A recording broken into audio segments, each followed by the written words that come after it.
Sandy Japp is the author of Partnering with the Frenemy, a book on the dark side of business relationships, and a field guide to channel strategy, a how-to book on go-to-market strategy.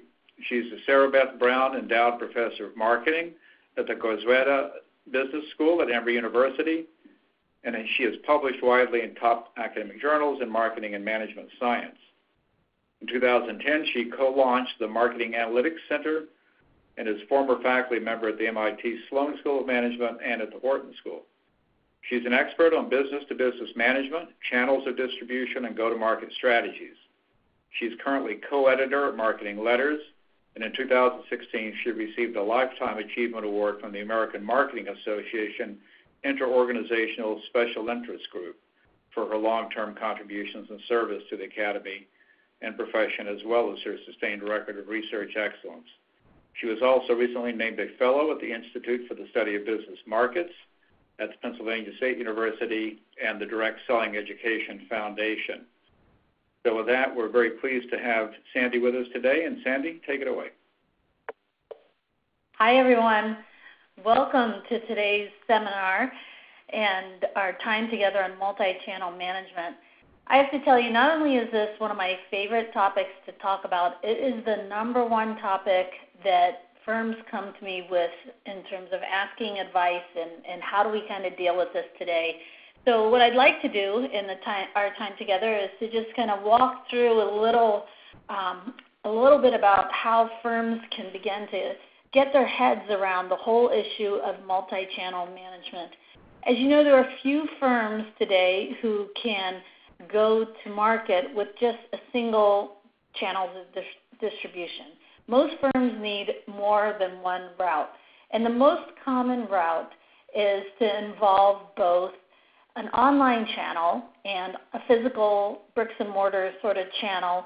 That could be a retail outlet, it could be a direct sales force, or other direct forms of selling like that. So, and you know, there's a lot of talk these days about sales online. It's a very sexy topic, and we all know that it's growing very quickly.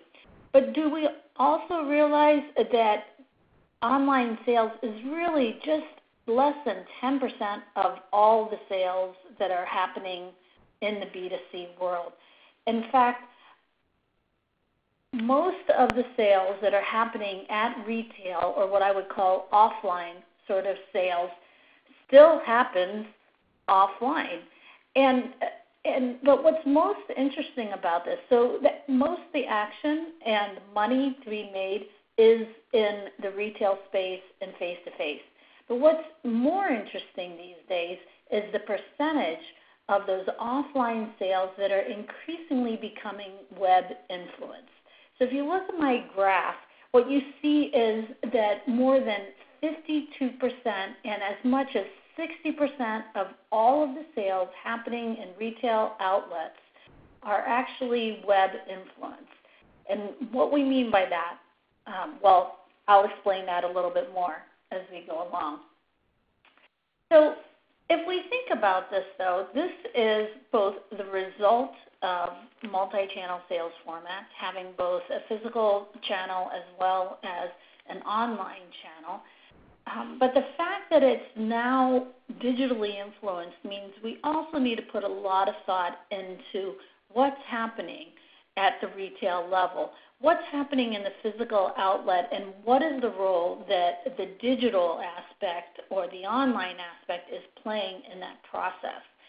Now, all of this, of course, is because customers are increasingly time pressured and they face better alternatives for how they want to spend their time.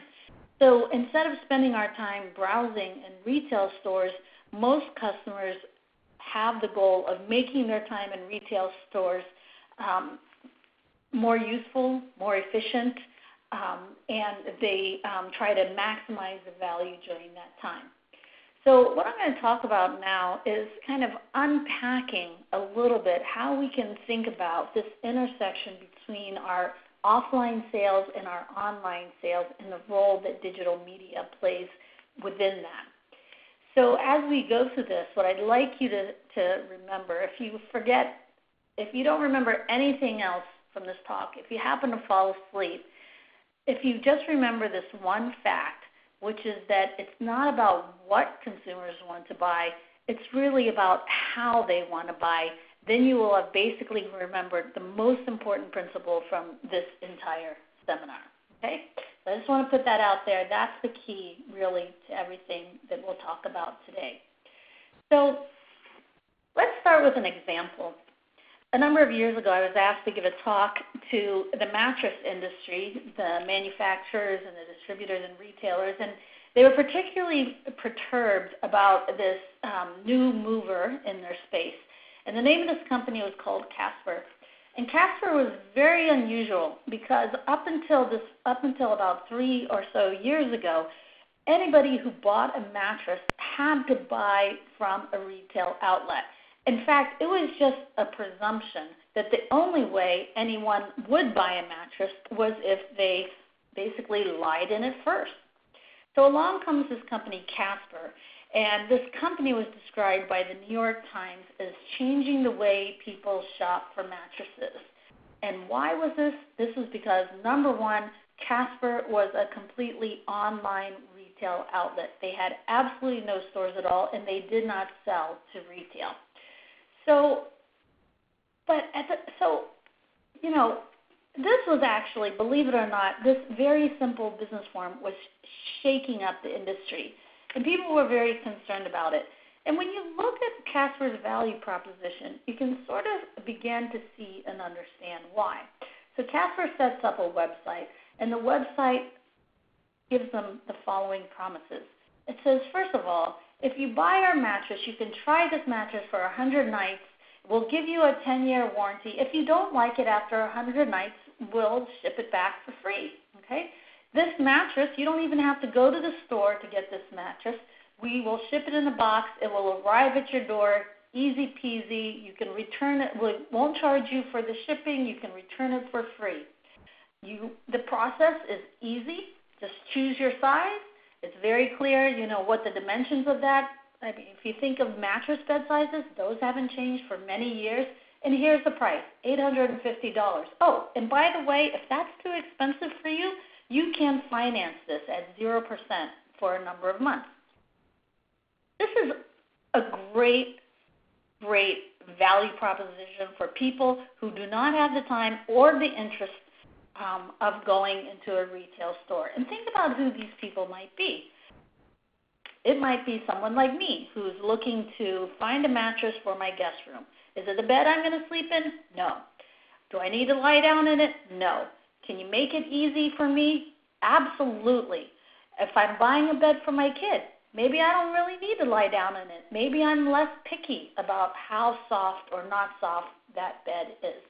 So the company just went gangbusters, and the industry was shaking in its shoes. Now, what's interesting to note about Casper nowadays is that Casper has actually gone multi-channel in and of itself. So it's now selling its mattresses through Target. Okay, that's a different story. That's kind of more of the issue that, again, most companies can't go to market through just a single channel. So let's think about this a little bit more. The way to really understand this and to think about what should your company be doing and how to get your head around both the online and offline channel is the number one principle of marketing, which is, first of all, let's think about how customers want to buy. Okay? So here's an example. I recently decided to remodel my living room, which meant that I needed to buy a new piece of furniture. In this case, I'm buying a sectional. But if you're a marketer and you're looking at this and you're thinking about that, well, the purchase here is all about buying a piece of furniture, I have to tell you, you're unequivocally wrong, okay? Because I'm not just buying a piece of furniture. I'm buying an image. I'm buying a destination. And the destination in my mind looks something like this in the lower right-hand corner. This is my ultimate goal. The sectional is just one part of that. So let's walk through, as a customer, what do I need? Well, first of all, in order to find this perfect sectional to get me to my destination, I'm going to need a couple of different services from my channel. or the store that I purchase this from. Now, first of all, I might need to touch and feel this product. Unlike the mattress for my son, I actually want to sit on this to make sure that when guests come to my house that it feels like a cushion, it feels like a chair they would want to sit on for a while. I also want to know that the sectional that I purchase is the best alternative out there for me, because after all, this is a pretty significant investment. Of course, I would like it too if a salesperson were to give me a little advice on how to maybe position this, how to accessorize it, assure me I'm making the best possible choice out there, and maybe, if needed, reassure me of this more than once. Another thing that I will need is, remember, my ultimate destination is not just to buy one piece of furniture. I'm redesigning my room. So if you can give me accessories, and this is exactly what Rooms to Go is perfect at. So they say Rooms to Go, you can come in to buy a lamp, and you'll walk out with an entire room set, because all of this stuff can go together. They make it easy. Another thing you might think about is, well, how am I going to get this into my house, right? I drive a very small car. This sectional cannot fit into my car. How am I going to get this home? Well, it means that I need whoever sells this to me to deliver it to my door. Better yet, unpack that box and take the trash away. Oh, and by the way, if you can do this tomorrow as opposed to 3 months from now, even better. The other thing I need is, once this happens, if I change my mind, if I need to return it, if it comes to my house and it's completely damaged, then I need recourse. Now, all of these things are services, key services around how I want to buy. And again, all of these things together are helping to move me to my final destination, the room in the right-hand corner. Now, we refer to these services around this sectional as basically channel benefits. And these services are key because they determine how I want to buy. So this concept of channel benefits has been around for a long time, but is often overlooked in the context of channel strategy. In marketing, we tend to focus a lot on the product itself, the sectional, right? But we forget that customers are not just buying a sectional. In fact, customers would be happy to buy a bundle of products. So it would mean that I want this sectional, but I also want this sectional given to me bundled with all these valuable channel services like recourse, information provision, assurances, etc. And the goal of channels are to provide these valued channel benefits. Now, the good news is there's been a lot of research on what channel benefits matter the most to customers. And the most common forms of channel benefits that customers look for to supplement their products are the following. They look for convenient package sizes. This is why we have retailers, so we don't have to buy enormous quantities of the goods that we buy. They're looking for a variety, assortment. Of course, if you're buying a pair of black shoes, many of you probably realize that every black shoe isn't the same. For me, I probably like to look at least 50 pairs before finding the ultimate perfect black shoe. In the situation of the sectional, I wanted this to be delivered quickly. This is a big issue in the furniture industry. Of course, make it easy to take my money. This is what Amazon is particularly good at. Give me the customer service, especially with major purchases that I need. Give me the information that I want as well. These channel benefits alone will determine how I want to buy. In fact, they're so important that if in some instances, if you don't have these services, people won't even buy your product. Think about the example of buying a gift. If I forget that my dad's birthday is tomorrow and I need to get something to him immediately, I'm not going to buy from any retailer that's not going to give me next day delivery, right? So it's not really about the product itself, it's really about how I want to buy. Now, here's the critical thing.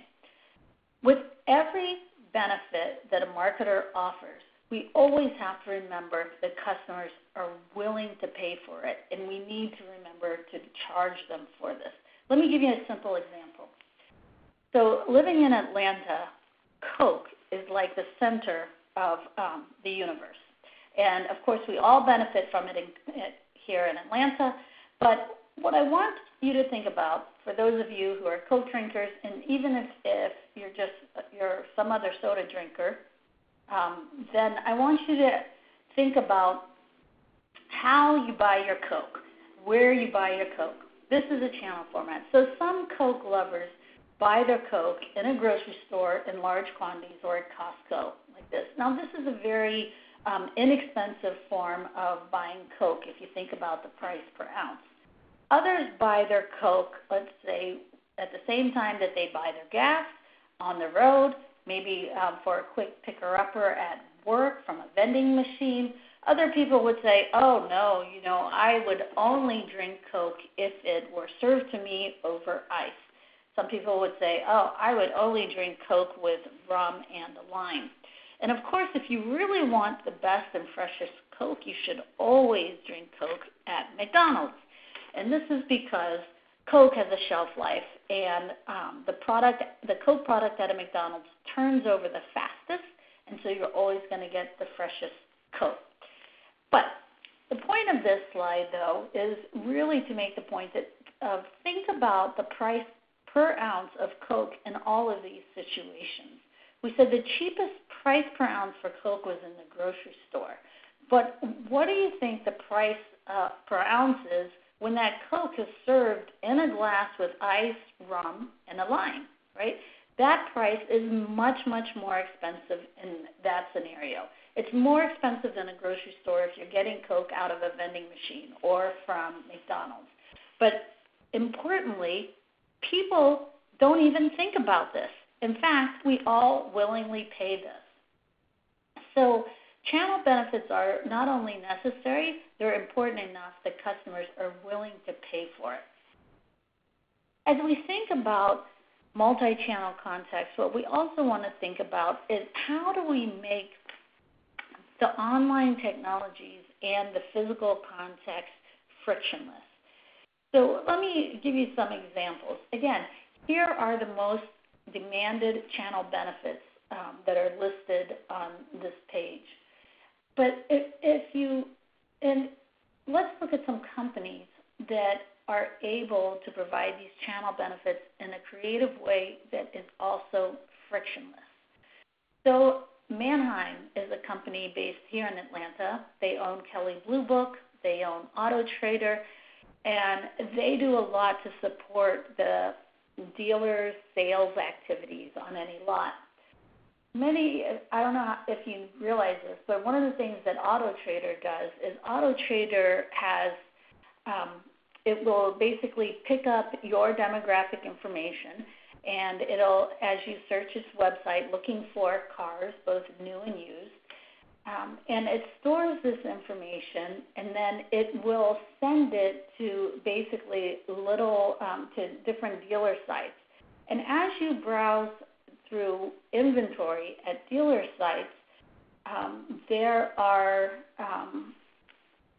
basically devices at the dealer sites that is going to take your information and tell that dealer your preferences about how you like to shop at the store. For example, you might be a person who would prefer to browse and not be approached quickly. You might be a person who likes to be approached quickly and ask questions and give questions and answers immediately. And those sorts of preferences will then be given to the dealer. Again, trying to make your experience frictionless on the lot. If you think of the, quote, sale of products like TV shows, right? It's not enough to just show a TV show and the ads around it anymore, because most consumers are viewing TV on multiple screens. They are, and that's because a lot of these extra screens are screens in which they're engaging with the content. So if you watch a show like This Is Us, This Is Us is one of the most top-rated shows in terms of customer engagement. During the show, they encourage consumers to be tweeting or to hashtag their comments, and communities of people are engaging with this show through this online media simultaneously. There's also actually a lot of research in marketing and service delivery that indicates that customers are willing to wait for products as long as you can give them information about how and why they're waiting.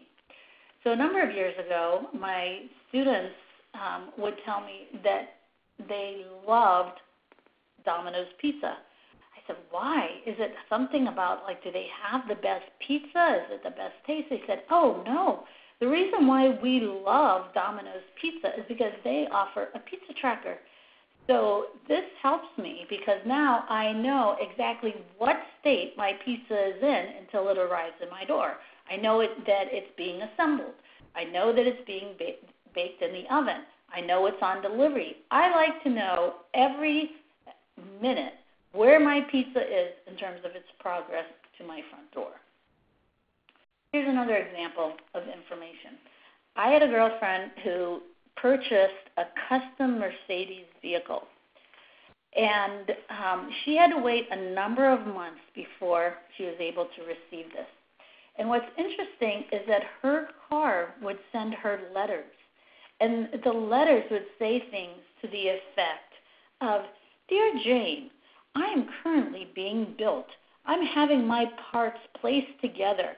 All of this is being done to ensure that you have the ultimate driving experience. And so every few weeks she would receive a letter from her car explaining what was happening to it.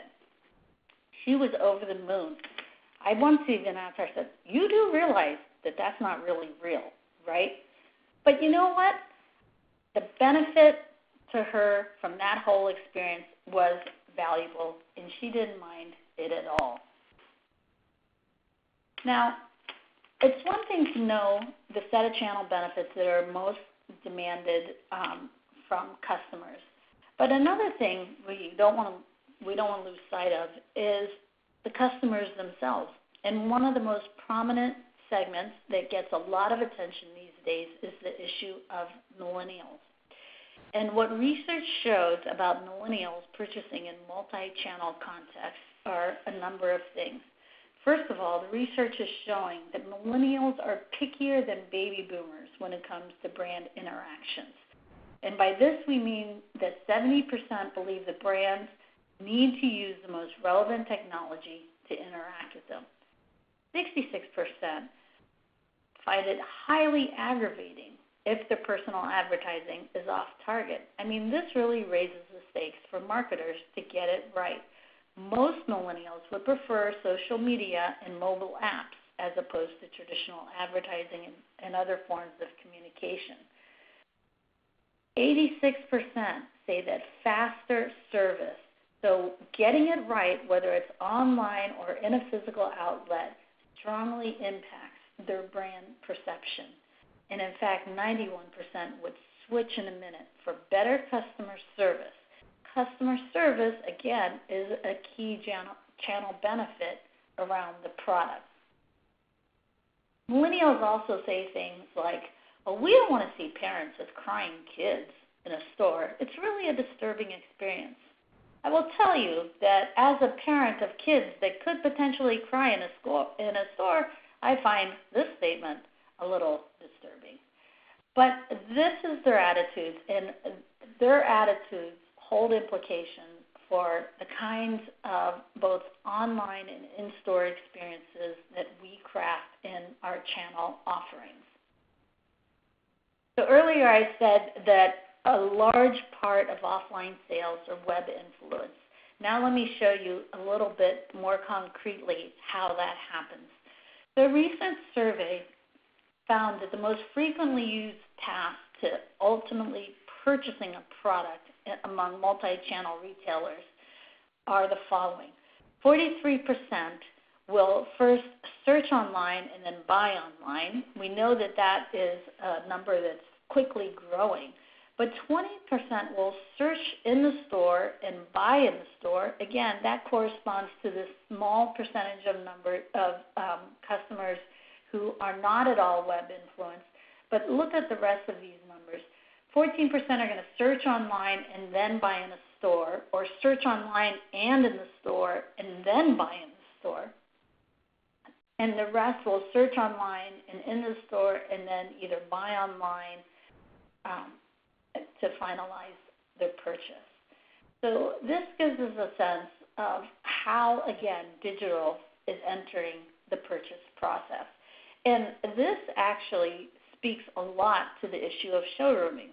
The showrooming was a concept that retailers worried about a lot, which is that people would search in their store and buy online. And what these statistics are showing is that's actually only true with like less than 10% of the people who are actually buying online. A large part of them are using the store, but as you can see, not just for showrooming or freeloading kind of purposes. So it's one thing to know these facts, but it's another thing to now, as the firm, start to say, okay, how can we organize in light of what we know about millennials, about technology? And let me give you some best practice examples here. One of my favorite examples comes from a number of years ago. The companies I'm going to be talking to you now, and the examples I'll be showing you now, are all sort of first movers in how to think about this. And one of these companies is Delta, which is also headquartered here in Atlanta. And in 2011, they said, we know that we're going to need an app of some sort. And they pointed to this simple survey that said 72% of customers would replace a traditional channel with a mobile app if the capacity was available. Now, the efforts to launch an app was, number one, limited budgets, and number two, as a result of that, they had to be very choosy about what features to offer in an app.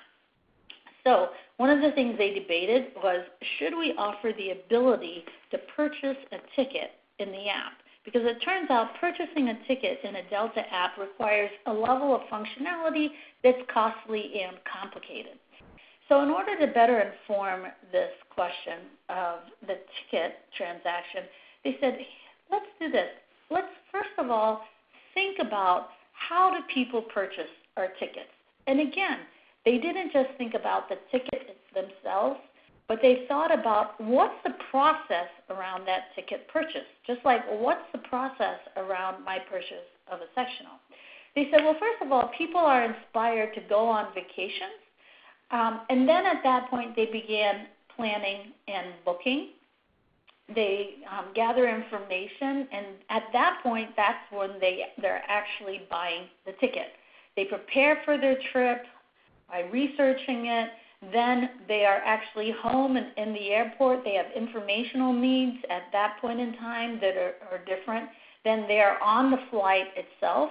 They have different kinds of entertainment, social needs at that point. And then after the trip, they're deplaning.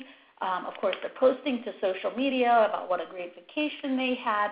And then they're reconnecting with their friends, etc. So they said, if this is the process in which people engage in, let's now think about the different forms of technology that are out there, and let's ask ourselves which part of this process does each kind of technology serve best. And what they came to realize is that booking was something that people did more at the website than they were likely to do in a mobile app. And so you can see here that they thought about all of the channel benefits that customers would want in this travel process. And so they've listed them all on the rows, and they have listed out basically which of these technologies were best at service. Well, mobile apps can give you information about your baggage. It can help you to get through check-in. That came later. Kiosks can help you check in as well. And so they went through this process and thought about what's the best match between technology and the channel benefits that people are buying. And based on this information, they then decided to forego allowing people to purchase tickets in their apps initially. Of course, now we can do this, and it's something that came along later, makes a lot of sense. We're a lot more comfortable with it, and I'm sure their budget for doing these things is also much larger now. Here's another good example of thinking, again, creatively about how digital media is influencing the customer's experience and the channel benefits that they require in one particular channel context. So Target and their Cartwheel app was widely acclaimed and one of the best retail apps when it first came out. And Target, as you know, is a high-low retailer. They focus a lot on store promotions, coupons.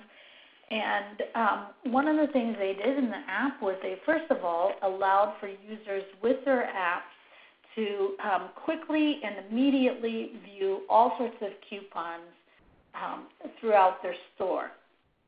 They even allowed customers to stack manufacturer coupons and any other kind of coupons on top of that, which again is appealing to their target customer.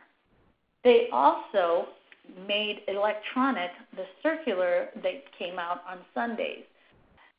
Now, many people look forward to the Sunday circulars in their newspapers to see what items will be featured throughout the week. Well, now Target made it all available through their app. The other thing that Target did is they allowed the customer, they gave the customer the ability to scan any item in the store and see if there might be any offers on the items that might not be signed in the store. They gamified the whole process of purchasing by giving customers multiple ways to win rewards. And finally, they helped customers gain an advantage in getting out of the store by using that Cartwheel app at checkout.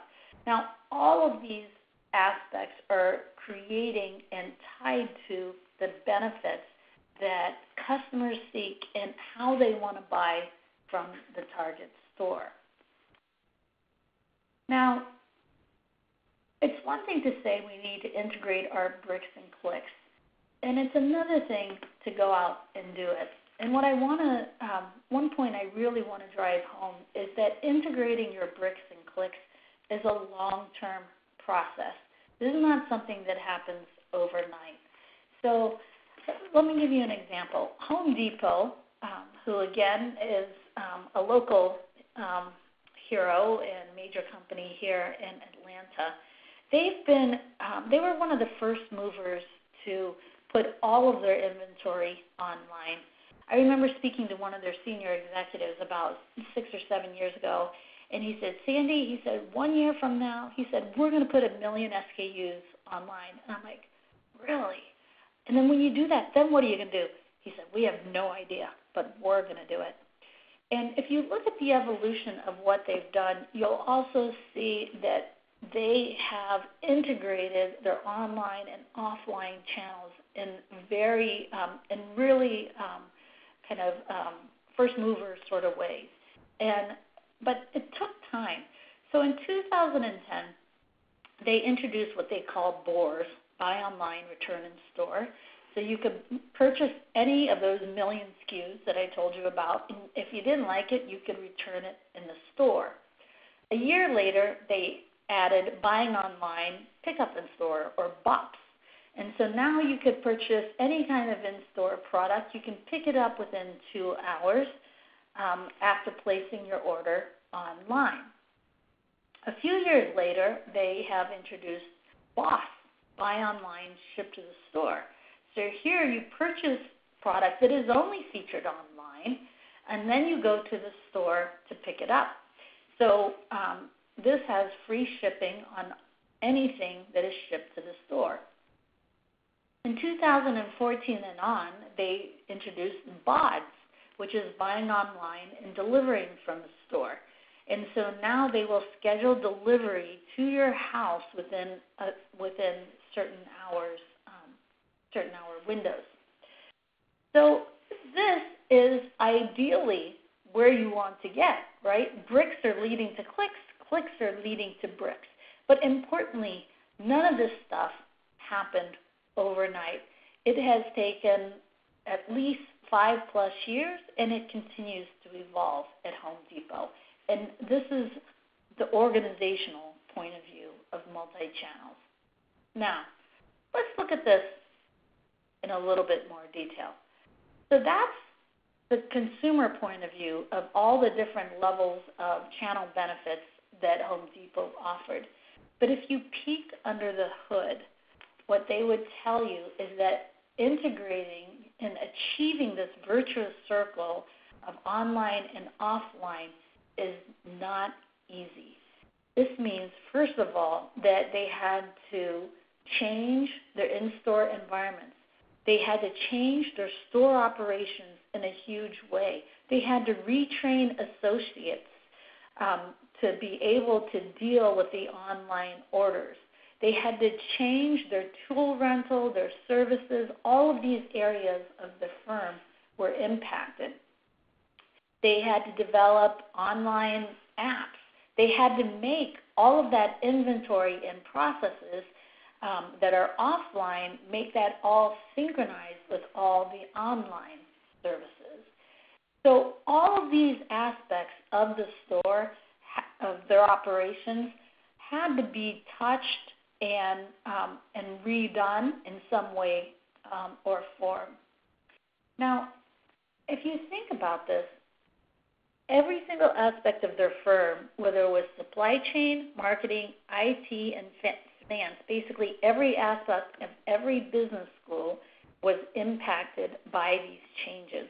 And this shows you just how deep the change has to go in order to make a successful multi-channel management strategy flow between the bricks and the clicks. All right, as we head to the finish line here, I want to just bring up one last thing that comes to bear in multi-channel marketing, and it's the issue of word of mouth. So we've just said that many firms use multiple channels to reach their customers, and this is done because each channel format often offers a set of channel benefits or services that customers want that's different. But the other thing the firm has to do is to be thinking of each of these channels not as individual silos, but as a whole system. And this is important because sales in one channel could possibly impact or carry over to sales in another. So sales in a physical store could be impacted by sales at a website. So let me give you an example that brings this home. So a number of years ago, my mother was introduced to the iPhone, and she went into a physical location, a retail store, where a sales rep spent a lot of time with her, explaining to her the virtues of the iPhone. And I think that sales rep even taught her how to text. I kind of blame them for that because that definitely altered the course of my life. But once my mother had her iPhone, she was so excited, and she then told each of her kids that we also needed to get an iPhone. Well, so my mom is one of those tiger moms, and as a child of a tiger mom, of course, I have to kind of do what she says. So she came home, and then she called me, and she called my sister, and she said, we all need to have iPhones. Okay, well, so my siblings and I would kind of grudgingly do this, but the thing is that we don't all purchase in the same way as my mom. So, for example, I said, well, I know about an iPhone. I'm not going into a store where someone's going to have to explain an iPhone to me. So where did I purchase my iPhone? I bought it through a website, through their online channel. My sister, who is a busy mother of 3, she said, well, I'm just going to go to whatever the closest Verizon location is near me. It happens to be a franchise outlet close to her home in Wellesley. She goes there. And my brother, who says, well, I want to make sure I'm getting the price. He purchases his iPhone in a Best Buy because he wants to be able to see all other brands, even though ultimately we all know, and he knows, he's going to purchase that iPhone, right? But for each of us, the benefits that we're seeking around the purchase of that iPhone is vastly different. And again, that's the channel benefits coming into play. So the word of mouth, in this case, my mother's purchase in a physical location lifted their sales, Verizon sales, in their website, their franchise stores, and through their indirect retail channel. And for many firms, the challenge is not just to track your sales in each channel, but to think about these carryover effects. I'll add another wrinkle to make this even more complicated, which is, of course, sales in each of these channels are not just driven by word of mouth, they're also driven by our communication efforts through advertising, through radio advertising, through social media, online advertising as well. So one thing we would want to think about as marketers is how we can also optimize our communication spend and efforts to then direct these sales to the channel format that has the greatest carryover effect and provides the most value for the whole channel system. If you want to know more about that, I will just let you know that MSI has a working paper on this. In fact, they have one of my working papers on this, which was just recently awarded or named the top download for 2017. So there is a paper out there that talks about how to do this and specifies a method. And if you're interested in that, of course, feel free to contact me further on that. All right, so all of this is to say that how we go to market in the 21st century ecosystem is complicated. So as we think of how we're getting our products and services to end users through this black box of channels, right? This box now has become multi-channel, involving both technology and physical channel outlets. And then around this, we want to be thinking smartly as firms about what are the services that customers need as they purchase our products. Do they need their hands to be held? Do they need questions and answers? How does this vary from one country to another? How can we make their purchase more convenient for them? What are the ways in which they want to pay for this? So all of this, again, to summarize and to move towards our Q&A time, is to say that, in today's wide open multi-channel world, how you respond to customers both online and in physical outlets will determine your survival. So the things to think about is the need, number one, to get interconnected. I don't think it's a question of whether we should get interconnected. These things have to be interconnected. So you need to be moving directionally there. Your goal is bricks and clicks in a virtuous sort of circle. But the way to get there is the key thing. And it is through, number one, visualizing the larger purchase process for customers. Realize it's not about just purchasing your products. Customers have a larger destination in mind. Thinking about how word of mouth is driving and creating crossover channel sales. Thinking through, how do I make this purchase as frictionless as possible across my physical and online channel forms? And the answer to that is, first of all, you got to be thinking about what customers want and when they want it. You have to remember they're happy to pay more for benefits if the overall value bundle is better. And this is all done, again, by focusing on how they want to buy, not just what they want to buy. And finally, I will leave you with a few more resources, because in 40 minutes I've basically only skimmed the surface of multi-channel management strategy.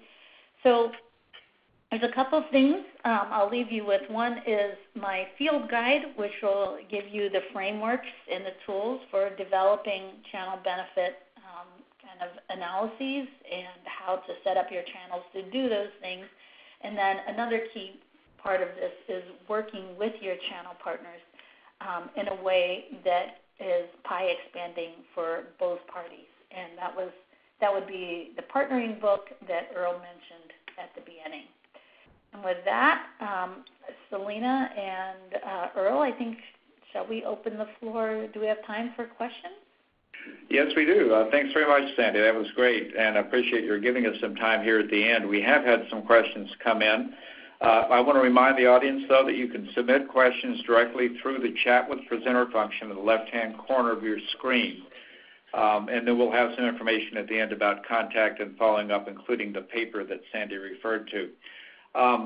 First of all, just a quick kind of a comment. I think you made the point effectively at the beginning and in closing that it's not about the what, but the how of the purchase, and I think the broader context is the overall customer experience. So much of what you shared had to do with thinking more broadly about the experience of coming to the point of purchase, not just that moment of truth when they actually make the purchase, and how that experience shapes everything. And that really sets the stage, I think, for thinking about multi-channel. We have more resources than ever these days, but it's all the more important to think about how those are coordinated or integrated, as you pointed out. And Lisa had a question early on that many of your examples were around retail. I think the one with Delta began to address some of her issues, but she's asking specifically about the implications of some of your thinking and work for intangible services like financial services or insurance. What are the consumer needs for the experience and the way they sort of access information across multiple channels? Is it any different in that context, or what would you say about that?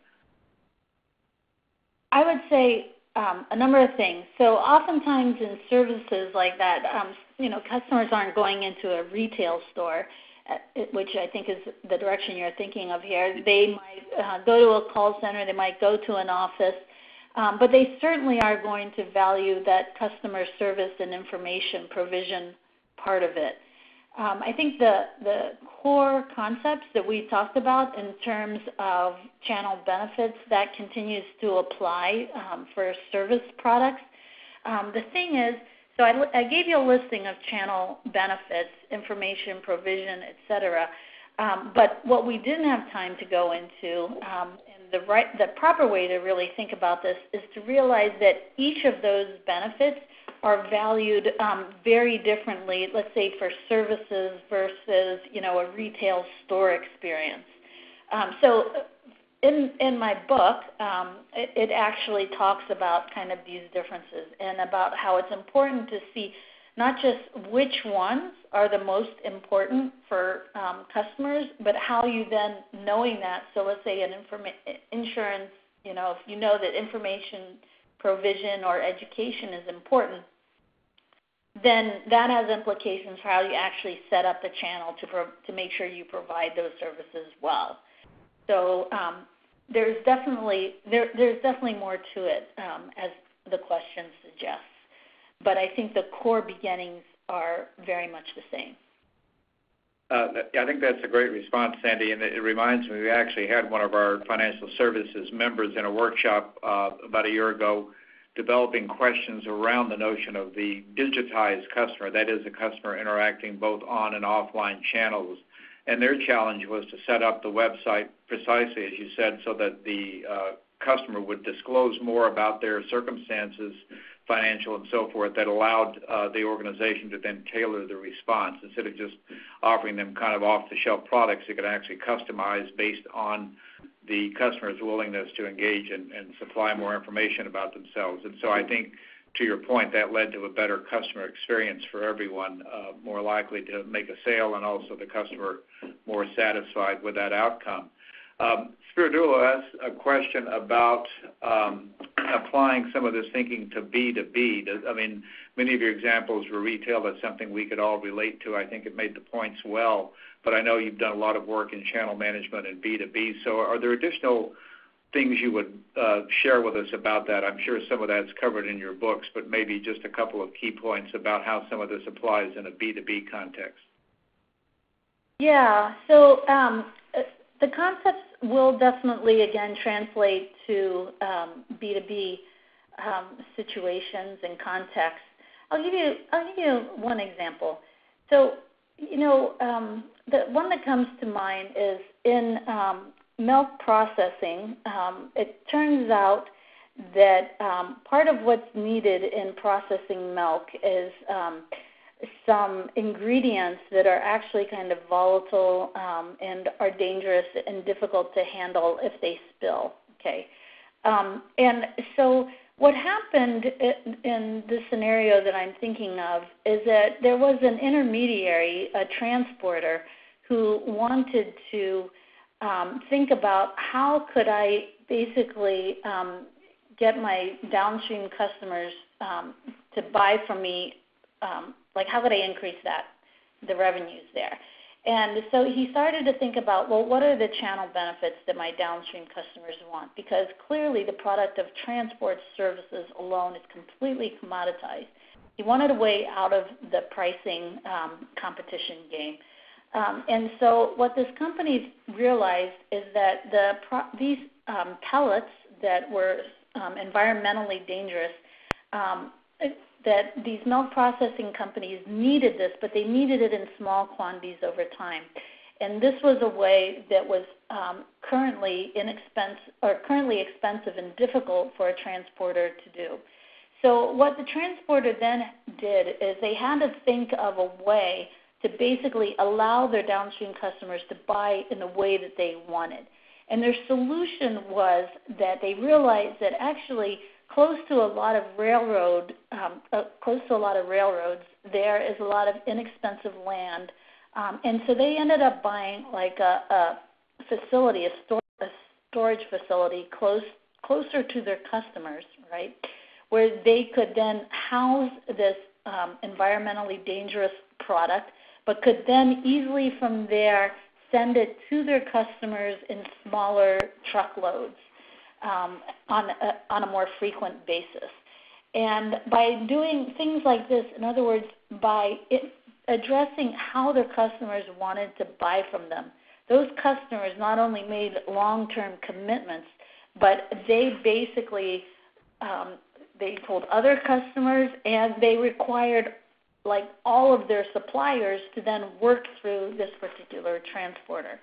So it is possible, the same concepts of thinking about how do my customers want to buy, understanding those benefits, and then really kind of engineering your channels to better fit that and serve those customers is robustly, I think, a way to grow your revenues and lock in customers. Great, thanks for that. I think we have time for one more question, and I'm going to amplify something that Greg just asked about. You ended up talking about the role of social media, word of mouth, and he's asking how companies can meaningfully influence word of mouth, influencer marketing programs, and so forth. And I'm wondering if that relates to the example you gave of buying the cell phone. People have preferences for one channel or the other, but perhaps they can be influenced to try different channels or try new approaches by others in their social network, other people they trust. So I'm just curious to getting people to use the channels that work best for them and the company is part of the challenge. And I'm wondering if that's part of the role of word of mouth or social media, kind of facilitating the adoption of new channels or how you integrate across channels. So your closing thoughts about the role of social media in multi-channel management. Yeah, so of course social media is critically important these days. Customers trust each other more than they trust firms. So, and there is a lot of research that goes on in terms of the nature of those conversations and what's happening in social media. From a channels perspective, I think it's also critical for firms to be able to take that data and to link that data then to how it actually translates into channel sales. And that's somewhat the goal of the paper, the MSI working paper that I talked about, was to really try to take that kind of communication data. In that case, it was more about how much are you spending on different advertising vehicles, but the same framework could probably be applied to, what's being said or what's the nature of the social media discussion, and then how is it then driving our sales to various channel formats. So I think while a lot of the work there is somewhat descriptive of what's happening in social media, I think that a key step is to tie that to channel sales, multi-channel sales. Great. Well, thanks very much again for the webinar, and thanks to the audience for your questions and attention.